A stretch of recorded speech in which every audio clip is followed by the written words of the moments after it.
Indigenous Rights Radio, because knowledge is power.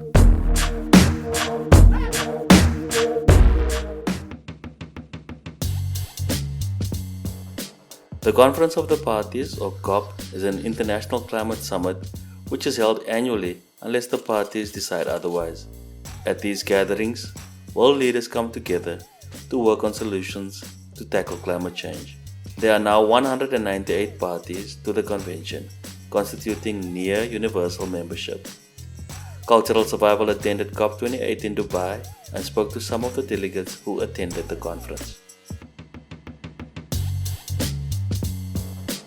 My name is Samante-Anne. I come from an indigenous community called the Maasai in Kenya, southern part of Kenya. I am here to attend the COP28 here in Dubai. And as we all know, climate change has caused havoc, especially with indigenous peoples. We faced first-hand impacts of climate change, despite the fact that our carbon footprint is very, very minimal. We are here trying to, come up with solutions, and most of the impacts that we are currently facing are related to the weather changes, the patterns. We are just from experiencing a very tough drought in Kenya, which rendered all pastoralist community very poor, because all their sources of livelihood, which is livestock in this case, were wiped away. And right now, with the way things are going, pastoralist communities from Kenya may never achieve the UN Sustainable Goals 2030, because the impacts of climate change has broken them down completely. And for my community, for instance, talk of a sustainable goal on quality education.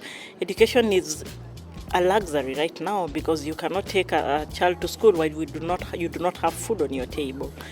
And so it's very unfortunate. It's a very unfortunate situation. And we need a lot of support and interventions to support indigenous peoples. We need to build, to support them in adaptation strategies. We need to support them in resilience, to be more resilient.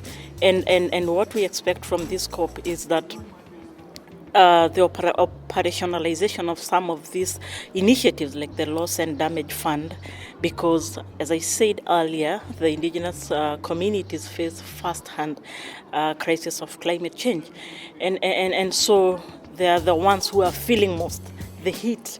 And so they're experiencing all the losses and damages, both economical and non-economical. And so we hope that all the promises that come up during COPs do not just end here. Every other time we go home with a lot of expectation, and after that particular COP, there's nothing much that is achieved.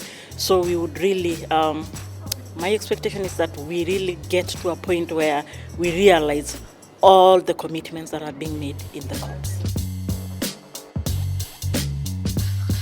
For more on the rights of indigenous peoples, visit cs.org and follow Cultural Survival on Facebook and Twitter, and listen to Indigenous Rights Radio on Spotify.